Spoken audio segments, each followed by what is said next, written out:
What can 160 years of experience teach you about the future?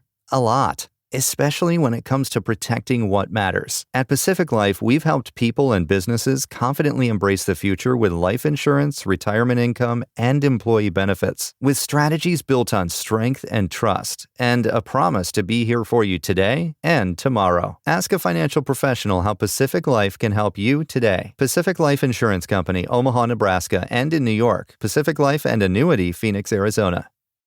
People start to realize our differences aren't as big as they seem. I couldn't really understand the magnitude of what was going on. I know a lot of people were affected. You know, it's still that divide. From the All Indiana Podcast Network and Wish TV, this is Our City, Our Voice. You look a lot different at it. Everybody was kind of spinning about what it was and what was happening. Everything's changed. Everything's changed.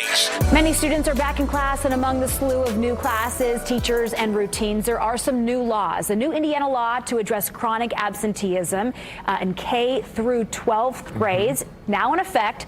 To remind students and parents what this law aims to achieve is Wish TV contributor Emil Ekiyor. Welcome. Hey, thank you for having me. So let's begin with what this law was drafted to do. So first of all, the state of Indiana needs to collect data, right? We need to collect data on what's happening in this situation, why kids missing school, their attendance information. And really it was shocking to find out that we didn't have a strong data collection system to understand why kids were missing, how many kids are missing, and then what wraparound services or what we need to create to stop that from happening.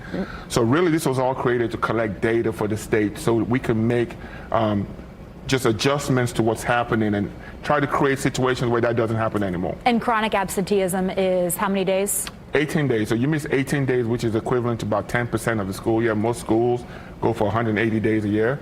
So you miss 18 days for whatever reason, right? Which is different from just unexcused absences.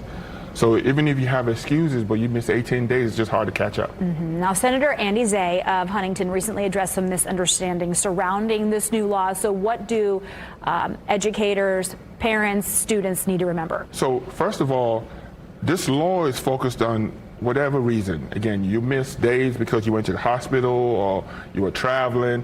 That's all under the umbrella of absenteeism. You miss 18, then it's considered chronic absenteeism. Now, there's a difference between just unexcused absence, where you're just a habitual offender, you just don't come to school, right? That's a whole different ball game, and that needs to be addressed in a separate way, right? And there are rules and laws around that. In this case, we're saying we have so many kids missing school, and let's understand why they're missing school so we can kind of create laws, not even laws, but just create ways to adjust to that, right? So, for example, we have kids who, hey, look, you have a Sunday night travel basketball game. You don't get back till late at night, right? Now you call in and you don't go to school on Monday morning, right? If you do that so many times in a year, even though you called in, your parents excused you, still, if you do that 18 times, it's chronic absenteeism. Right. So parents need to know that. Right? They're just calling in and saying, hey, my kid is not coming to school today, and you do that for 18 times, we keep using the number 18 or 10% of the school year, then that's an issue, right? Because now everything is adjusted to your kid. The teachers, trying to get the kid caught up in class.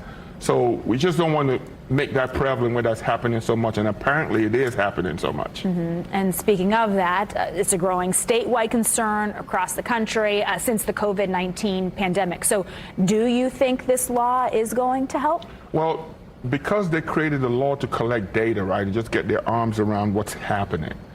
The issue, what we would like to see is at the end of the school year, what the report would look like, right?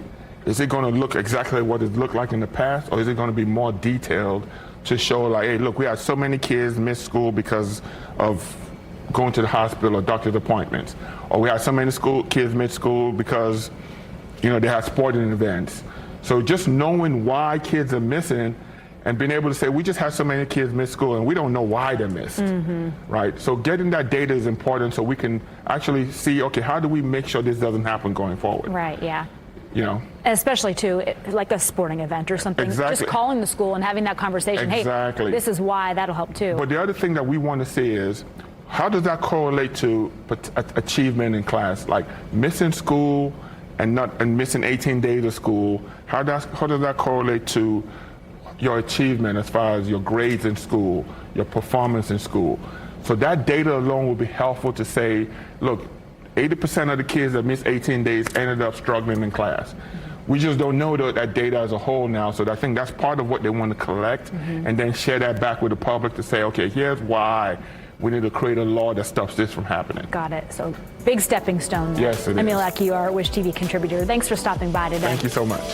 Discover more at wishtv.com. And when you follow Wish TV on Facebook, check out more podcasts from the All Indiana Podcast Network now. Now at allindianapodcastnetwork.com.